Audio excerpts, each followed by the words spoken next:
So today we're doing halogens, now we're doing noble gases. The halogens are group number 17, that's a C. Group number 17, fluorine, chlorine, bromine, iodine, acetone.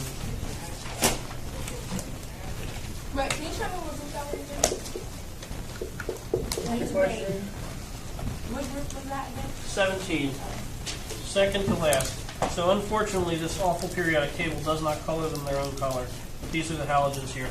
Some, it says 7A and 17. You can't decide which one we want to call it. Physical properties.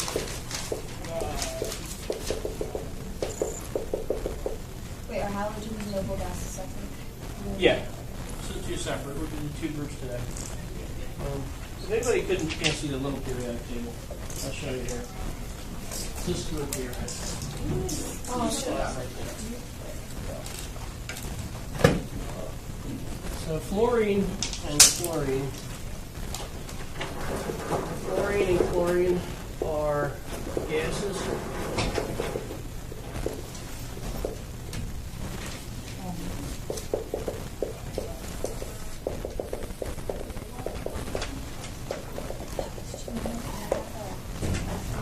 And they're poisonous, by the way.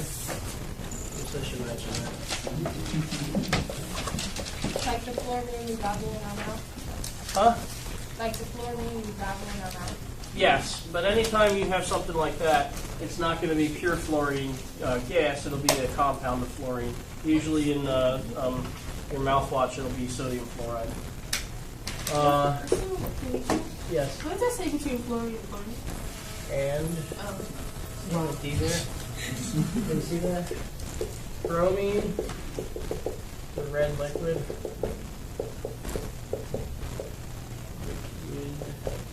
And iodine.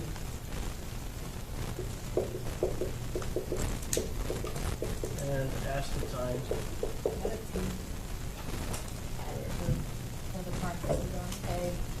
Yes. That's a T. Acetone are solids. Acetone is atomic number 85. Way up there in the high numbers, they're all radioactive, right? And acetone has a short half-life, so it's not something you're ever going to see because whenever there's any of it around, it decays very quickly. So there's probably less than a pound of it on the entire Earth. Yeah. When it says bromine red liquid, does it mean bromine Bromine is a red liquid. I'm having a rough day here. All right, chemical properties.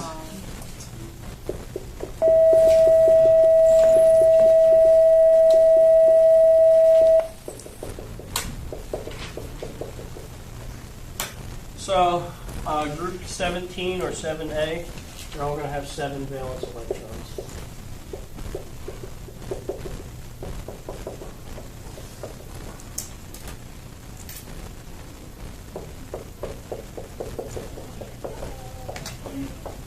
Okay, so here's how this works if you look at your periodic table. And I'm going to say this again and again, so obviously I want you to know this.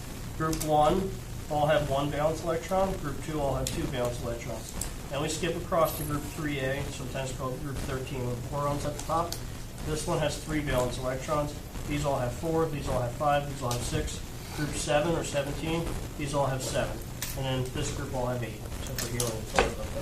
So it's pretty easy. Those main 8 groups, they're just whatever the group number is, that's how many valence electrons. All right. Very reactive.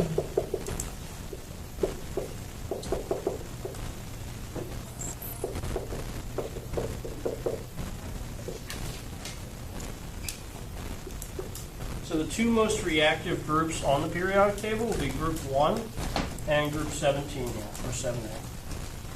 So those two at the extreme end, not including this last group, they're not reactive at all, but these two are. So you generally, don't find these in nature by themselves. You're not going to usually find fluorine gas or chlorine gas laying around. It'll already have reacted with something.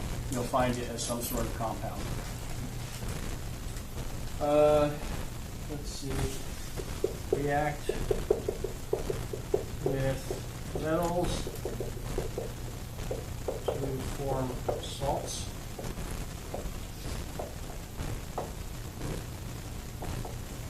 to your salts are going to have a metal and usually a halogen.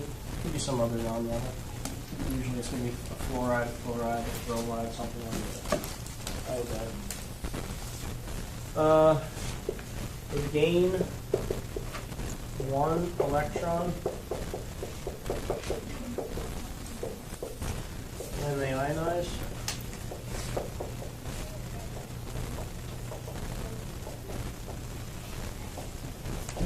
So you remember, I told you guys there's this octet rule. The atoms are going to gain or lose electrons until they get to 8 valence electrons. And so the ones with very few, 1, 2, or 3 valence electrons, tend to lose those outer shell electrons, and then the next lower shell is now the valence shell, and it's already full. The ones that have 5, 6, or 7 tend to gain a couple of electrons until they get to 8 and fill up. So these all have 7, so halogens are always going to gain 1 electron to fill up to 8. So that's easier than giving up 7. And last one, I'm going to put it up here, form anions. Anions. That means a negative ion with a -1 charge. Which makes sense. If they gain 1 electron, they're going to have a -1 charge. A couple other things about halogens. This is after chemical properties. Just some things I want you to know. Used to kill germs. So this would be halogen compounds. Chlorine and bromine compounds are used in the pool to kill germs. They're also used in your mouthwash, as we said. That's really to make your teeth stronger. Iodine used to be used to clean cuts, so it would be like an iodine salt mixed into a solution, and they would put it on the cut. That was that orange stuff they used to use. The other thing, this I thought was interesting. You need iodine for proper thyroid function.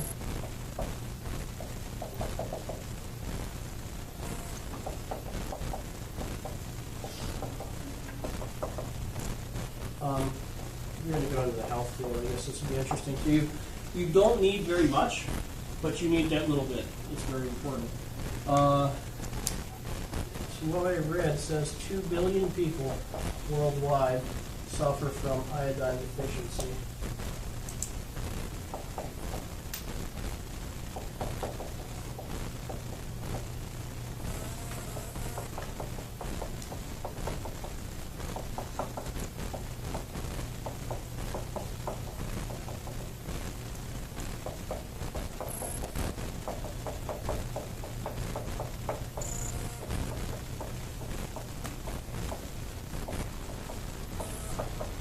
You're never going to see that here because we live in America and we can afford to put iodine into our salt. All that happens is for like a ton of salt, they put like a few grams of iodized salt, which would be like sodium iodide or something, and then 99.99% of the salt is going to be sodium chloride, which is our normal salt. It doesn't take much money to do this, but in poor countries, that is a lot of money. So in very poor countries, this is where you see this happen. And so that's like 25-30% of the world's population. It is the leading preventable cause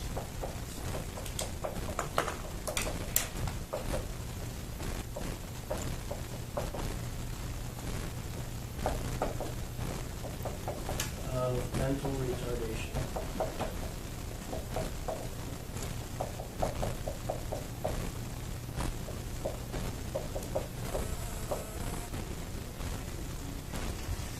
Thyroid, everybody knows thyroid. That's the thing in your neck that controls a lot of your hormones in your body. So if it doesn't work right, then, well, I guess those would work right. Well, you wouldn't have the right amount, so they wouldn't work right. All right. Everybody have down to here, all this stuff. All right, so that's it for halogens. Noble gases will be shorter because there's not as much to say about them, because the noble gases really don't do very much. Noble gases. So this is group 8A or 18, whichever you'd like to call it. That's this dark blue, very last column on the periodic table. Or up there, they're purple or whatever color you want to call that. This will be helium, neon, argon, krypton. And by the way, you can tell what groups things are a lot of times by their names, right? If you see something that ends in INE, it's usually a halogen. If you see something that ends in ON, it's usually a noble gas. We got xenon and radon.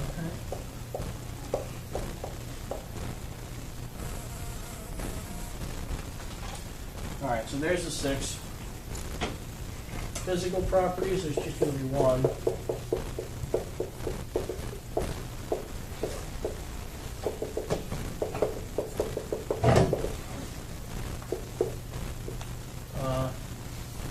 All are gases.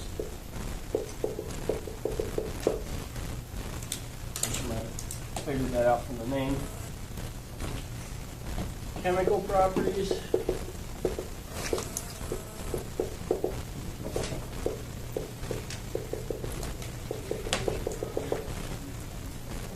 Okay, so it would be nice to say that they all have 8 valence electrons, and that would be shorter, but I can't say that because helium is the exception. So I'm going to say all have full outer shells.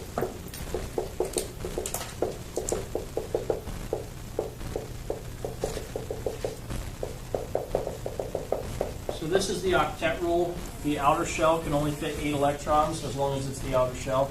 If we put electrons into a higher shell, then that shell can take more.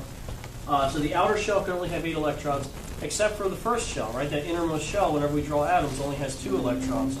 So that means helium's full with 2 electrons. All the other atoms that have more than one shell, their outer shell has to have 8 electrons to be full.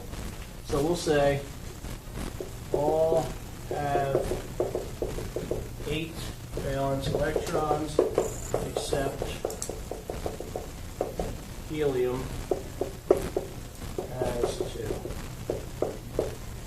So they're all full. The first shell is full with 2.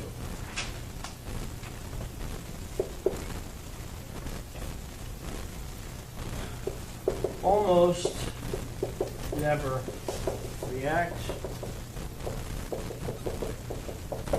So if this was like 2nd grade and I wanted to be really simple about this, I would just say they don't react. But some of the bigger ones, krypton, xenon, radon, do occasionally react with very, very reactive elements like fluorine or oxygen. But the higher ones, helium, neon, argon, we almost never see them react, even under very, very extreme conditions. Is it helium? No. Hydrogen's flammable.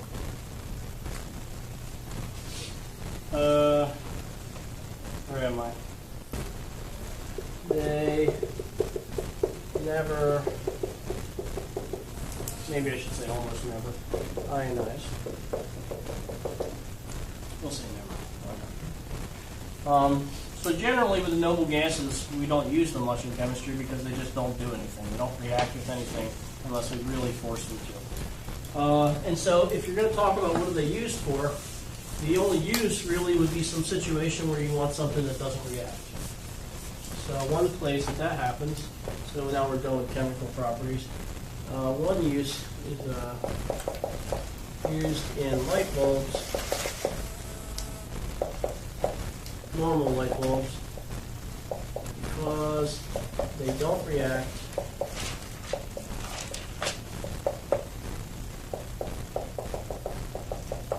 with the metal filaments.